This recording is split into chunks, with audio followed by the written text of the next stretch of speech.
Now you might be sitting there telling yourself, I've tried everything. I have rewards, I have student consequences. Why are they not working? Then sit tight, my struggle bus buddy. This is the video you've been waiting for. Hello historians and welcome back. If you're new here, I'm Cecilia Tamez and I'm a veteran educator, I'm a consultant and an instructional strategist, and my mission is to help passionate history teachers like yourselves feel confident and competent while facilitating student-centered learning. Now, if you're looking for more sustainable ways to maximize your effectiveness, your engagement, and your efficiency in your classroom, how about having me as your mentor this school year? Yeah, you heard that right. I could be your mentor this academic school year, and I would love to personally help you feel more confident, more efficient, more effective as you navigate the hardest, coolest, most influential job in the world. Simply click the link below and enroll via Patreon today. Let's get into it. So the first reason why your student consequences may be ineffective is because you are too scared of addressing student behavior for fear of breaking rapport with your student. Here's the thing. Every time you have an interaction with a student, you are setting a precedent. You are communicating either verbally or non-verbally with your student about your tolerance level as a teacher. Okay, you follow me? So that means that if you did not draw a line in the sand, if we did not put a stop to a behavior or redirect a behavior that we observed early on for fear of breaking rapport, take a deep breath. You, my friend, have inadvertently just set a precedent. Now, this can be undone. However, it's going to take a lot more patience. It's going to take a lot more time to undo this behavior that you low-key just communicated to your students was, well, okay. The other thing that you've just unknowingly shared with your student is that you care more about being liked by them than about upholding your standards, and not just your standards, the entire class's standards, right? Because assuming you've created a collaborative type of classroom management system, then students are going to be like, well, this teacher can't be trusted because they want to be liked more than they care to ensure that we are safe, happy, and thriving in this class. Or perchance, you know, they're going to have favorites. And overall, it just tells your students, again, this is completely unknowingly that you don't take your classroom management seriously. Like, yeah, it's there, but, you know, it's something that we just have to put up there or staple up on the bulletin board. How do we fix it? I'm going to tell you a secret, y'all. Come here, lean closer, okay? Now, I know you might have let things slide because you were nervous about breaking rapport. Maybe it's your first year. Maybe you're barely getting to know this group. Maybe you have a new student in the group. But here's the deal. Rapport with your class, with your students, will never be broken when you are confident, consistent, and fair. Okay, let me say that one more time. You're not going to break rapport if you are consistent, if you are fair, if you are confident in upholding those boundaries. Why? Because even if students don't like the fact that you are upholding the boundaries, they will respect you for it. And respect, y'all, goes a longer way. It goes a longer stretch than being liked. Being liked actually comes from being respected. So what does this mean? This also means that the first time that you observe a behavior that is inconsistent with the classroom management system that you and your students worked on collaboratively to create, that's the moment. That is the golden opportunity to redirect. Now, if it makes you nervous to address behavior, because again, not every teacher has the personality. Again, this is a skill, this is a confidence that's developed over time. But if it makes you nervous, link it back to your classroom management system. So you don't say like, this is my rule, or this is my classroom, or you need to be doing this, or no. You can link it back to your classroom management system and just say, hey, so-and-so, in this class, early in the school year, you agreed that, or we as a class agreed that this needed to be happening or this shouldn't be happening in order for all of us to be safe, to be well, to feel respected. What you want to communicate to the student is, look, you all told me you needed this, this, and this in order to thrive, feel safe, feel happy, feel respected in my classroom. This is what I'm observing. What I'm observing does not align with what you said you wanted. And so I want to make sure that everyone here feels safe, feels happy, feels respected. And so I'm going to need you to help me with that. Boom. What did we do? We put the ball back in our students' court. This is your classroom management system. You came up with it. You helped create it at the start of the school year.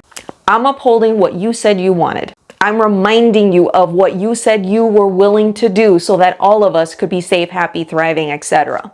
Okay? So that's one way that you can redirect behavior without feeling like you're going into authoritarian territory. Now, one more time, don't be nervous. You don't have to be a Grinch in order to redirect behavior and get students to cooperate with you. But for sure, you do want to address it. Now, if you do have apprehensions about looking and sounding like Miss Trunchbull when she's about to throw everyone in the chokey, you're gonna hear a lot of Matilda references. Clearly, I'm dating myself here. But if you're not looking to sound like the Trunchbull, I'm more than happy to help you navigate those challenges at Teach Like an Influencer Academy. And you already know I got you with the link down in the description. This next one's gonna be kind of a hard pill to swallow, but whoop, there it is. The second reasons why your student consequences may be ineffective is because you may unknowingly have an authoritarian power dynamic going on in your class, because that's all that you experienced as a student, or that's how you were raised as a child. Okay, so I have this saying, and literally this saying gets me through a lot of sticky spots. And that saying is, you don't know what you don't know. And that means that if you were raised and you experienced an authoritarian power dynamic throughout your schooling, that's all you know. And so it's harder for you to see outside this experience or understand how an alternative experience would work, what it would look like in your class, because again, you don't know what you don't know. So how do I know if I have unknowingly created an authoritarian power dynamic in my class? Okay, well, let me hit you with the list. You made all your class expectations, okay? You sat down, whipped out a permanent marker, put them on a little poster board, and boom, there are class expectations. Students will know when you're triggered. Not that you shouldn't get triggered. It's just that students know when you're triggered. You yell, or students only behave when you're present. Bless our substitutes, they are doing the Lord's work. Or sometimes you're defensive with your student. You allow yourself to be dragged into a power struggle. You feel the need to put students in their place, or you're scared that they're going to walk all over you, even if that means embarrassing them. Or thinking in punishment and reward framework versus conduct and consequence framework. So how do we fix this? Oh girl, 2 pages, I was wilding. Well, let me hit you with the other list. What you want to do is you're going to collaborate with your students on creating the class expectations. So let's say you do have some expectations that for sure you need them to feel safe and happy and respected in class and to thrive as a teacher. Okay, cool. Now, can we add your students' list to that? Another way to get away from having an authoritarian type system in your class is detaching from student behavior. And if you're not sure how to do that, I will link a video up above and down below in the description for you to watch. Great tips on how to emotionally detach when you are triggered. Because if you can't emotionally detach, then your students will know what triggers you, and thus you've just given them a tool by which they can continue to push a button that they know for sure, no fail, is going to irritate you. And that's going to get annoying after a while, and that's going to break rapport with your class. So, detachment. We also want to work on maintaining self-control, positioning ourselves always from the vantage point of a facilitator, and also ensuring that we're not carrying the responsibility or feeling personally responsible for our students' behavior. So you got to think of yourself kind of as a third-person observer who shifts into becoming the general manager of operations when we observe a behavior that's not conducive or aligned to the collective class expectation. Now, one last thing,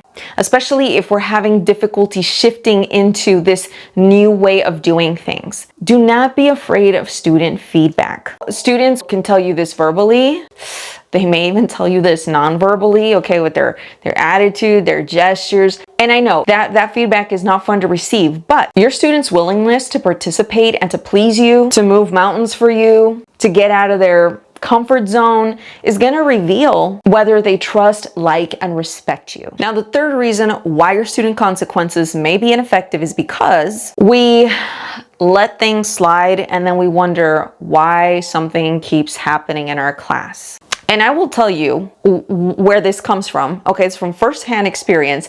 This is from wanting to catapult ourselves from being like first year teacher newbie to cool teacher on campus. I get it. Which teacher doesn't want to be the cool teacher? Besides, maybe you've seen other teachers be like super nonchalant and they have great scores and they look like their class is pretty engaged. And so unfortunately, we think that maybe if we let things slide a little bit, if we're not so tough on the students, then this is what's ultimately going to help us build that trust, that rapport a lot faster. You know, kind of skip that awkward stage of winning over our students. But you already know what they say about things won over quickly, right? They're not valued. And so what that means is that rapport is standing on quicksand. The minute you decide that you're going to set your foot down on something, boom, rapport is gone. So even if it takes us a little bit of time, we want to build that rapport nice and slow and feel confident about our process.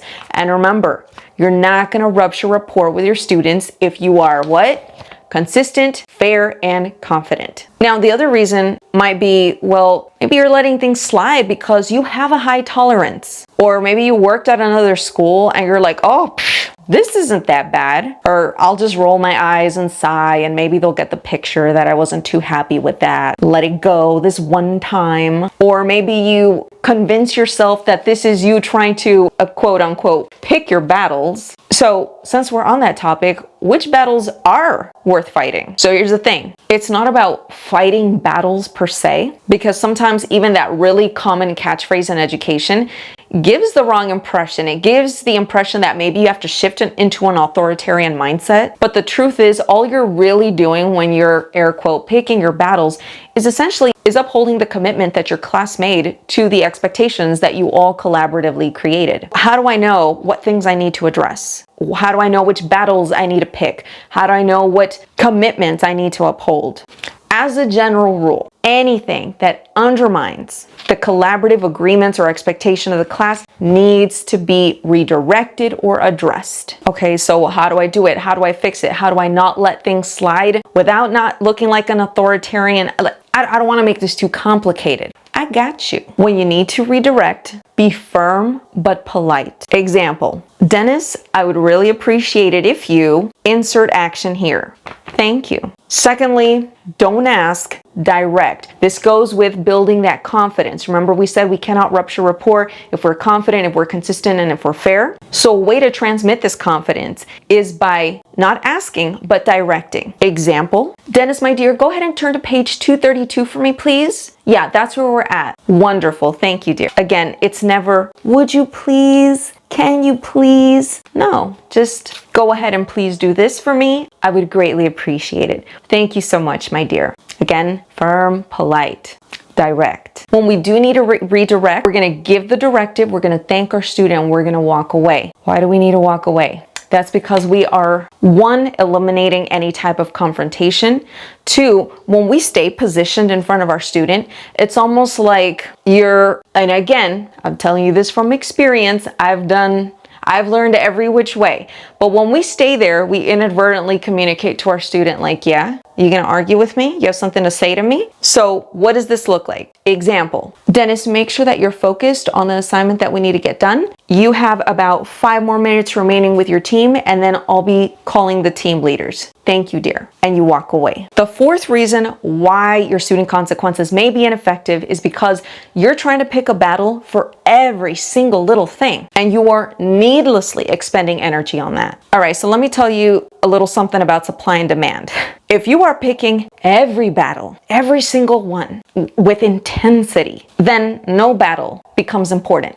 And that essentially just turns into micromanagement, because now it's not, oh, my teacher's trying to uphold this collaborative arrangement that we made, that we all agreed on. No, now it's, my teacher wants every single thing done perfectly, done their way. And so if we're picking every battle, what does this mean? This means we're getting triggered and escalating situations that don't need to be escalated. And just for the record, there is no situation that ever needs to be escalated. Classroom management is inherently about de-escalating everything, turning every issue into a rule when all it needs to be is simply a procedure. Placing your ego or pride above the desire to work together with your students. In other words, not seeing them as equal collaborators. When you expend all this energy picking every single battle with your students will start to sense that it's not so much about upholding these class boundaries. It's about being in control. It's about being empowered. It's about being right. It's about having things done your way.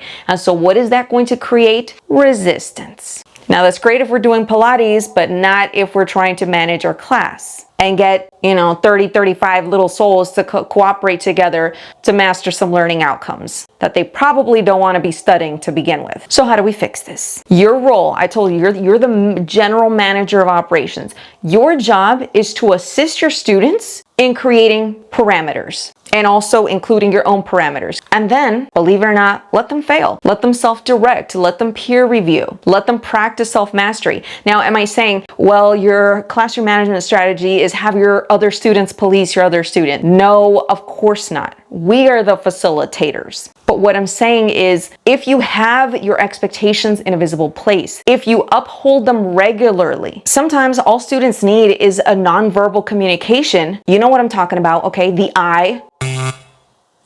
And that helps trigger some cues where students are like, oh, I must not be adhering to something in our classroom management system. So give them an opportunity to try it, to fail, to redirect themselves. Allow students to also politely redirect each other if needed. This is a collaborative, it's a team effort. How can your classroom feel like a safe space, feel like a collaborative effort, if students are never trusted with their self-management? The fifth reason why your student consequences may be ineffective is because you are not sure how to respond or react, and ultimately you don't react at all. So this is kind of like when you're paralyzed about what you just seen, what you just heard, what you just experienced, and you're not really sure what to do because either you don't have the experience yet, or this is a new first time working with this new age group. And so you're there trying to give yourself some time to process, like, how do I even address this? And how can I address this in a way where things are still collaborative? But then you get nervous because you're unsure if you're addressing this in the right way.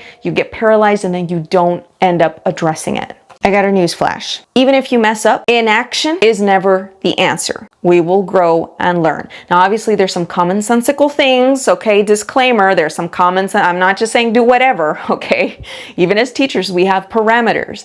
However, no action is never the right action. Now, this also doesn't mean be reactive. There's a difference between being reactive and being responsive. Okay, so quick backstory. Many of you may not know this, but here in Texas, we have the grocery chain H-E-B. And let me tell you, here in Texas, obviously, we have hurricane season. Their crisis response team for H-E-B, shout out to H-E-B, certified ballers, okay? You, my teacher friend, are the crisis management for your classroom. You are the crisis management team for your classroom. And so what do we need to think about when we're not really sure how to address something, react to something? You need to ask yourself, okay, what needs to be getting done? So what directive do I need to give, and what do I observe happening?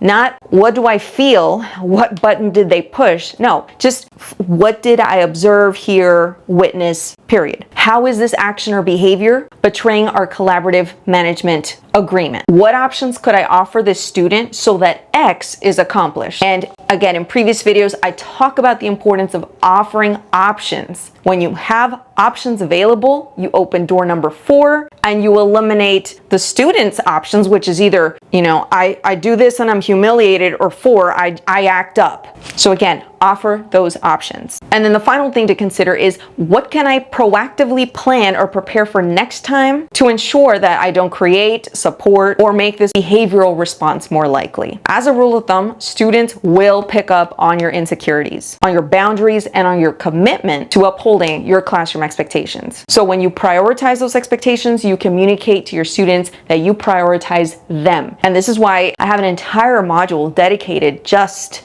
to how to address common situations that you might deal with in the day-to-day in your classroom. My phone died and I had to recharge it.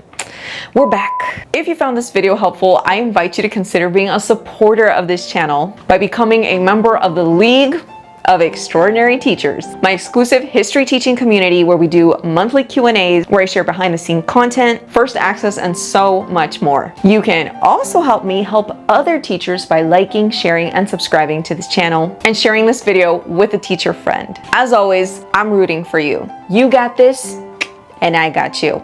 Until next time, class dismissed.